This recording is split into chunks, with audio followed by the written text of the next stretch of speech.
जय हिंद दोस्तों। 8वां पे कमीशन पर लेटेस्ट बातें अभी आ रही है कि मनी 9 पर हम एक बात सुन रहे थे। उनका कहना था कि बेसिक सैलरी नहीं, ग्रोस सैलरी में 65% 65% का बढ़ोतरी देखने को मिलेगा। जी हाँ दोस्तों, आपको बता दें जिस तरह से वो कैलकुलेशन कर रहे हैं वो कैलकुलेशन सही नहीं है। जी हाँ दोस्तों, या फिर ये भी बोल रहे थे कि सरकार फिटमेंट फैक्टर की बात 3.833 नहीं देगी। जी हाँ दोस्तों, खैर कुछ बातें अभी अनुमानित ही हैं क्योंकि फिटमेंट फैक्टर के बारे में कोई बता नहीं सकता।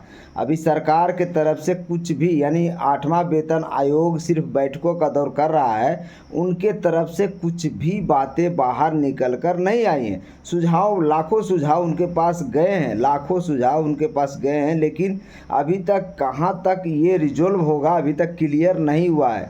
लगातार बैठकें चल रही है, लगातार सुझाव लिया जा रहा है। यानी कह सकते हैं कि 8वां पे कमीशन के पास लगभग कम से कम 100 सुझाव जा चुके हैं। 100 सुझाव सोचिए, यूनियन संगठन, राज्य के यूनियन संगठन, केंद्र के यूनियन संगठन, स्टेक होल्डर, कितने बहुत सारे लोगों ने अपना सुझाव सरकार को भेज दिया। सरकार को कहें तो 8वां पे कमीशन को भेज दिया है। अब सबसे बड़ा सवाल ये है कि अब रिपोर्ट वो बनाए, रिपोर्ट बनाकर एक साथ कंपाइल करे और कंपाइल करने के बाद उस पर मंथन करना पड़ेगा। उसके बाद एक निचोड़ निष्कर्ष निकालना पड़ेगा, जो करने में अभी देखिए सफिशिएंट टाइम सरकार इसलिए मांगी थी क्योंकि 8 महीना में अभी तक बैठके का दौर ही चल रहा। 8 से 9 महीना हो गया लगभग, बैठक का दौर ही चल रहा। आपको पता है 3 नवंबर 2025 को ये गठन हुआ था 8वां वेतन आयोग। जब से चल रहा, लगातार चल रहा है। जहाँ दोस्तों अनुमोदित हुआ था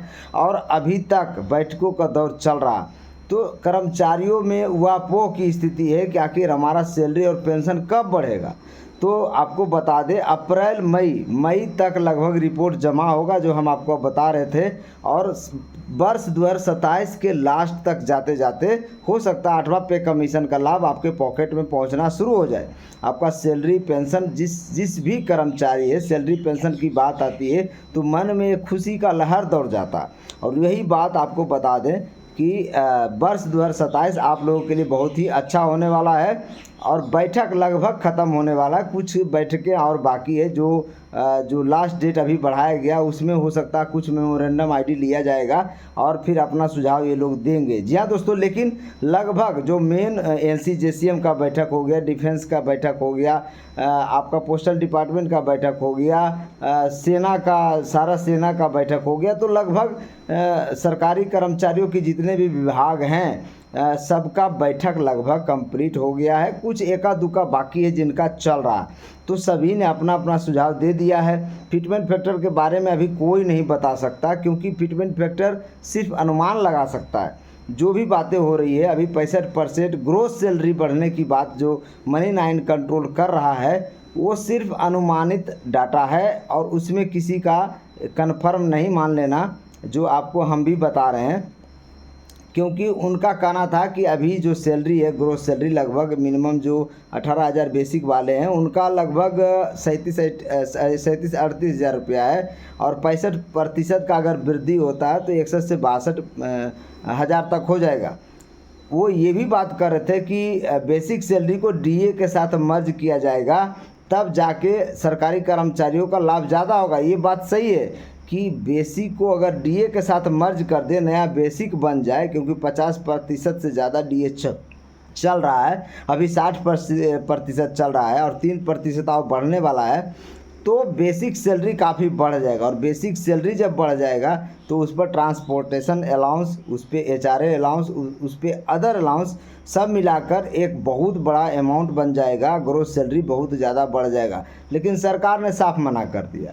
पंकज चौधरी जो वित्त मंत्रालय के जो आपको पता होगा, पंकज चौधरी वो लगातार सरकार के तरफ से जवाब देते हैं संसद में। उनका साफ इनकार था कि बेसिक को DA के साथ हम मर्ज नहीं कर रहे हैं, हमारे पास कोई आधिकारिक जानकारी नहीं है।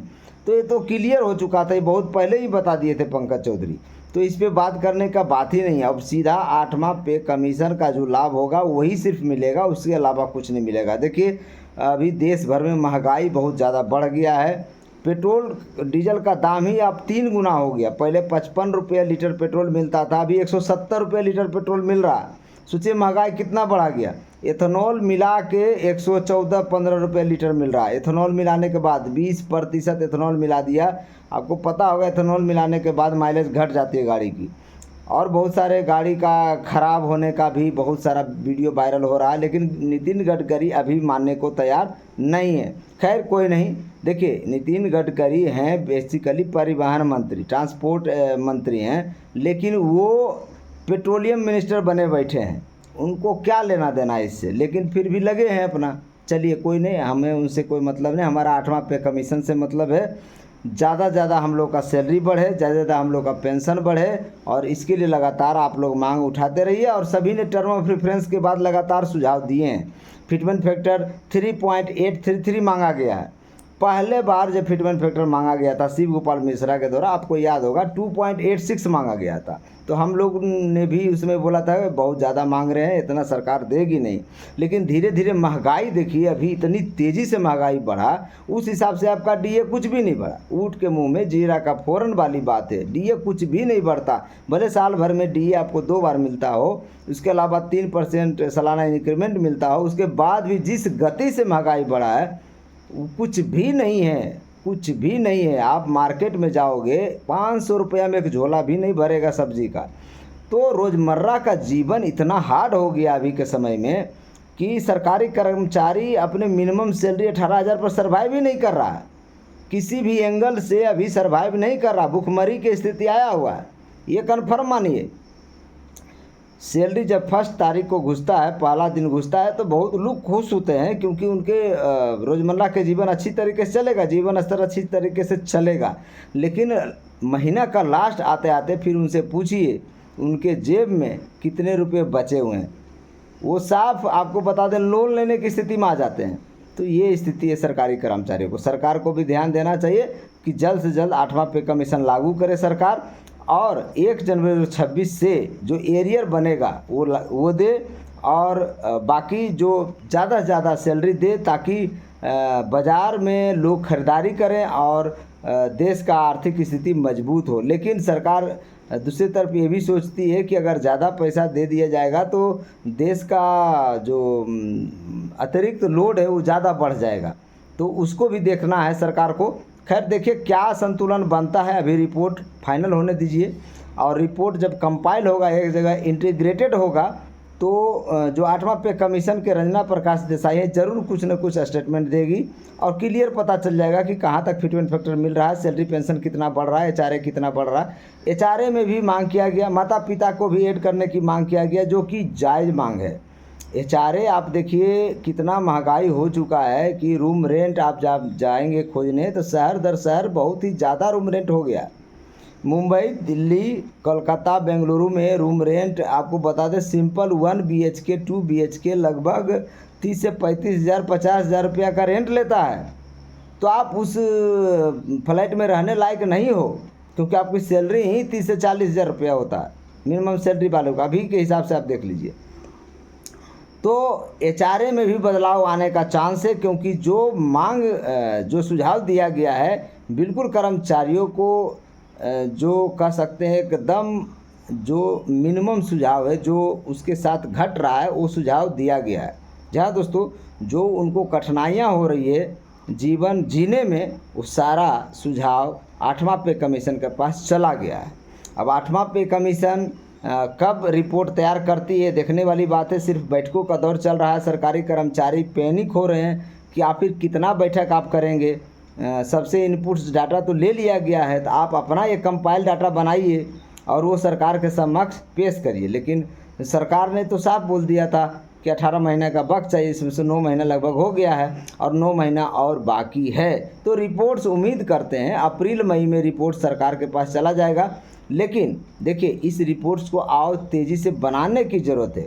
जब नेक्स्ट ईयर बजट पेश होगा 2 फरवरी या फरवरी के फर्स्ट वीक में ही बजट पेश होता है अब, तो उस समय के आसपास अगर रिपोर्ट जमा कर दे रंजना प्रकाश देसाई 8वां वेतन आयोग के चेयरपर्सन, तो उम्मीद करिए कि 2-3 महीना और जोड़ लीजिए, उसके बाद सितंबर अगस्त सितंबर तक आपका 8वां वेतन आयोग का जो पैसा है आपके सैलरी पेंशन में आना शुरू हो सकता है। देखिए ये हम अनुमानित बता रहे हैं, ये प्रैक्टिकली हम बता रहे हैं जिस तरह से ये चल रहा है। ऐसा मत समझिए कि एकदम जो हम बता दिए वही क्लियर है, क्योंकि अभी देखिए 18 महीना उनको पूरेगा लगभग अप्रैल मई में 2027 में, और उसके बाद फिर सरकार भी उस पर सोचेगी कि आखिर कितना हम दें इन लोग को, ताकि हमारा भी जो कोष राजकोष है वो भी चरमराए नहीं, फिस्कल डेफिसिट भारत का चरमराए नहीं, बहुत चीज़ देखना पड़ता है। तो लगभग ऐसा है कि 2.57 से नीचे कर्मचारी भी अड़े हुए हैं कि सरकार कुछ भी करे, 2.57 से नीचे फिटमेंट फैक्टर नहीं लेंगे। इसके लिए धरना प्रदर्शन करना पड़े, इसके लिए भूख हड़ताल करना पड़े, संसद घेराव करना पड़े, उसके लिए हम सब लड़ाई लड़ेंगे, सारा आंदोलन करेंगे, लेकिन 2.5 से नीचे फिटमेंट फैक्टर नहीं लेंगे। और ये सही चीज़ है, ये सही चीज़ है, क्योंकि आप अड़ेंगे नहीं तो सरकार आपको देगी नहीं, क्योंकि ये कंजूस सरकार है जो सबको पता है। मोदी सरकार इतना कंजूस सरकार आज तक कोई सरकार आया नहीं है, पूरे भारत का इतिहास में इतना कंजूस सरकार आज तक कोई नहीं आया। इससे पहले 7वां वेतन आयोग में मात्र 14.29% सैलरी बढ़ा था, 14.29%, जो आपको हम सत्य बता रहे हैं। और इस बार भी देख लेना कुछ न कुछ गुल खिलेगा। हम लोगों को भी थोड़ा डर है, लेकिन हम लोग आशावादी लोग हैं, हम लोग ज़्यादा डिमांड करते हैं तो हो सकता है सरकार थोड़ा बहुत कम करके हम लोगों को दे। बाकी आपका क्या मानना है, इस वीडियो को शेयर करिए सभी कर्मचारियों तक। जय हिंद, जय भारत।